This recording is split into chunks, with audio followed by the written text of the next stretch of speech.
Shubi, ikaw yung pinaka-ano dito, bagito. I mean, ikaw relatively newcomer ka among the batch na to. Yung ano po? Parang ikaw yung pinaka-newcomer. Opo, ako po pinakabaguhan sa 10. Kaya ang swerte mo, ha? Sobra po. Ano, kaya nga po, hindi ko lang sinabi dun, pero nung totoo, tinanong ko po sila bakit. Kasi, syempre, nirespeto ko yung mga craft nila sa acting. Matagal sila. Of course, being in the industry for quite some time, mahirap yun. So, nirespeto ko po yung hirap nila to where they are right now. And ako, as 1 year pa lang naman ako, talagang pa ako masyado napapatunayan. And I'm aware of that. Although, sinabihan po talaga ako nila, Miss Joy, Miss Annette, na I deserve to be in this group. So, if they believe in me, why wouldn't I believe in myself? Oo naman. Pero ano daw meron sa'yo? Ano sabi nila? Oo. Ano meron? I represent po kasi the masa. Not just the masa, pero siguro what makes me different and unique sa 10. Kaya nila sinama siguro because I'm a proud Cebuana. I'm a proud Bantayan. I mean, island girl. So parang siguro po para naman may morena na mag-represent sa womanhood ng Sparkle. Pero bago mag-shoot na ganyan, anong pinagawa sa inyo? Ano ba kayo? Diet? Yung mga preparations? Of course, kasi as sabi nga ni Faith kanina, we need to feel good about ourselves para we will look good. Pero sa totoo lang po, kailangan din talaga yung physical, for example, preparation namin na mag-diet. Ako, nag-gym talaga ako kasi I know my body and I know what I'm capable of. Kaya siguro, kaya ko naman maging sobrang payat. Kaya, pinaghirapan ko po siya.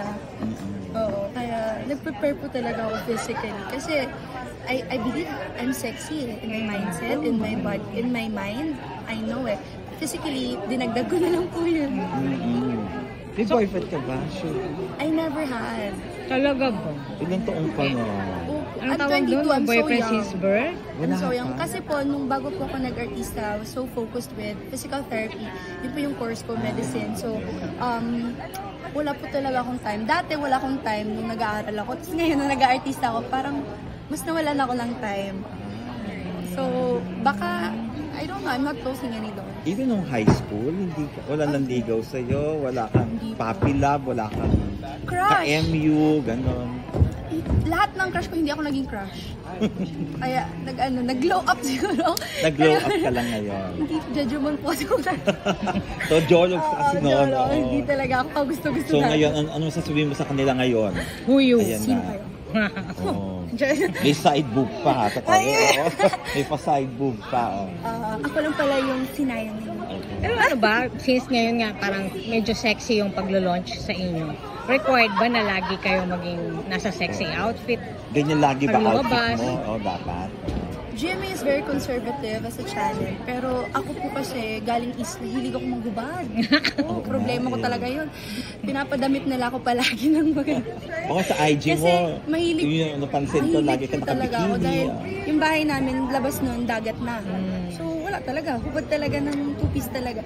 Pero nung nandito na po ako, minsan kailangan din natin itabi yung sobrang ano. Pero ngayon po, of course, kaya din namin maging sexy pero hindi kami bastos. Yun lang magiging mapaproud ako sa Ikaw nga pinaka-dairy ngayon sa suot. Kala namin lahat ganyan. Hello, Ikaw ang wagi. hindi, kasi po, same po kami ng stylist lahat. Si Bonita po, we are styled by Bonita. Just Bonita. Tapos, so, sexy po talaga yung mga branding niya eh. Tapos nung tinry ko po itong damit na to, ito na po yung una kong tinry. Yan lang. Yung iba nag-change, ako nag-tinry ko, sabi niya, ito na, good na to for you. Bagay sa'yo. Hindi na po ako nag-change. Para kang ano, di ba? Para kang goddess na... Goddess of the sea. Para kang Muslim na basta ang ganda, ang ganda. Akala ko nga po hindi babagay yung hood. Kasi first time ko mag-hood, di ba? Like Heart Evangelista. At Hurley na ganito din. So parang kinabahan ako, will I be able to like slay in the stage? So parang, siguro dahil masaya po kayo, nagawa ko naman yung trabaho. Mabalikan ko lang yung love life. So ngayon, may mga nagpaparamdam na ba dito sa showbiz? Wala po. Wala naman. Charot, susera ka. Wala. Pag meron, okay lang naman ako makipag-date. Pero, hindi din po kasi ako ready for a relationship right now. So, I'd rather stay single than Eh, may kay entertain. Joshua Garcia. Minessage ka niya. Yun si Joshua, siguro po na nagkamali lang po ako ng intindi sa tanong sa T-Bats, kaya nasabi ko doon na niligawan niya. Hindi naman parang guilty yung sinabi ko. So parang yung interpretation ng mga tao niligawan niya. Pero hindi po. Kung niligawan po ko ni Joshua, sino ako? Ang ganda ko naman. hindi naman. Parang message lang po yun. Siguro lasing lang siya noon or nagkamali lang siya doon. Hindi po talaga. Kasi I know, hindi po yung darating sa very serious na. Ano ba yung message? Ano yung message sa'yo? Di ba DM? Compliment. DM, It's a di ba? compliment. It's a compliment. Oh, hindi ba siguro siya lasing? Oo. Maganda ka, no? Pero respect ko na lang din po sa relationship na meron siya. Masaya naman po siya kung asan siya ngayon. Tapos ako naman po, hindi naman sa I'm just overwhelmed that time and hanggang dun na lang po yun. Kasi siguro single din ako, single siya noon. So kaya siguro nangyari. Single siya, no? Kailan ba nangyari to? Ay, di ko po. Last year? 2 years ago? Ang mga ganun po. So matagal na pala. Ay, opo. Pero saan ba kayo nag-meet ni Joshua? Tagal na po yung T-Bats Last year pa yun Sa T-Bats lang. Ngayon ko, i-message ka ulit ni Joshua dahil nakita niya yung outfit mong yan. Parang may jowa naman. At lumabas yung mga video na ito, itong mga rumarampa ka. Alam niyo po kung may mag-message siya po sa akin, ako, reply ko naman. Pero si Joshua po, kung mag-message siya sa akin, ako, replyin ko na siguro siya. Kasi fan po talaga niya. Dati ba nireplyan mo? Hindi po. Ay, nako. Kaya nagka-girlfriend ng iba. Ayan, Kung ay, ganun ba nireplyan yun? mo, Dapat nag-reply kung ka. nireplyan mo, Tamad naman to. Sino ba po ako para parang tamad-tamad. hindi po talaga ako for a relationship. Bakit? Ano ba? Ano gusto mo ma-achieve? Ay, Sobrang bata po yaman. kasi ako, 22. And breadwinner po ako sa family ko. So, Okay. no muna sa relationship. Career ko po muna yung priority. Kailan ka uli nakauwi ng bantay? January, sinulog. Ha? Sumayaw-sayaw ka ba doon sa Eh, Siguro? Kami doon. Nagsaya-saya kami doon. So, sikat na sikat ka na nung bumalik ka. Hindi naman po. Ganun pa rin. What I like about my island po, our island is, pag nandun po ako, parang normal lang ako na tao. May mga nagpapapicture, pero alam niyo pong hindi ko kailangan magpaganda, hindi ko kailangan, normal lang, taga-isla. Walang makeup, walang ayos. I'm just in my hometown. And yun po yung gusto ko sa isla. Hindi ko kailangan magpakabongga. Dito kasi kailangan maganda ka pala. Of course, you're an artista. You have an image to protect. Pero there, I can just be myself. Wala. Naked. Ayun. Ikaw ba nag-represent ng tourism ng Bantayan? I'm an ambassadress for tourism sa okay. Philippines. Pero, So face I'm just mo yung proud. nakikita doon? Hindi- Sa Hindi naman po. Sa Marami tourism. kasing magaganda sa Bantayan. Pero, I'm just a proud Cebuana. Wherever I go, I will always bring my island with me. If you don't mind, ano lang napundar mo for your family sa Bantayan? Ngayon po, ako yung nagsusupport talaga sa lahat kasi marami po akong kapatid. So, ako nagpapaaral. Panganay ka ba? 9 po kami. Tapos ako yung eldest. Sipag ni ikaw ang Padir. eldest. Ilang taon yung Di, ang bata pa bunso ng nyo? Baby? 3. Hala, ang sipag naman nung nanay mo mga anak. Kaya, you would understand why I needed to sacrifice my personal relationship. Even if I like someone, I would rather choose not to. Kasi I have my family to support. Di ba kayang sabay? At ikaw ba gagasta sa lalaki? Hindi na ba po? Siguro Joke lang. baka maganon ako eh. Baka maganon kasi ako eh. Wala sa pa. Ikaw ang gagasto sa lalaki, ha? Babae ka, Tsaka may dapat, ano ka. Oo. alam ko na yung standard ko ngayon. Lumaki na, tumaas na naging artista na ako. Wala na. Wala ka nga pagbabatayan, tumaas na agad. Tumaas kasi ang taas ng standard ko dati. Ay, ngayon, wala na. Wala. Out of this So world this na. time, hindi ka nagagastos sa lalaki. Oo, kasi nasa ibang bansa na yun. Sa susunod sa date, hindi na ikaw magbabayad. Ayun. Yun na. Oo. Sabihan mo sila magbayad, no? Thanks. Anong dream role mo sa rin? Ay! Uy, actually ako. Any role na nasa isla po. Oo.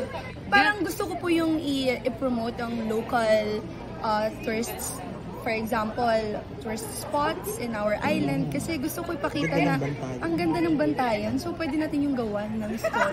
Parang yun na po yung dream ko ngayon. Mapakita sa buong mundo yung ganda ng isla na. Gaano ka kagaling lumangoy? Saan island doon? I'm a free diver po. Aba? So wala kang mga... Galing sumisid. Wala kang oxygen. So kaya mo walang Oo, oxygen. pero gusto ko din yung scuba diving. Although free diving po yung mas interested ako ngayon. Parang badyaw. Oo nga, feel ko. Pwede din role na ganun, di ba? Oo, Kasi gusto gumawa ko ka ng yun. documentary about Bantayan.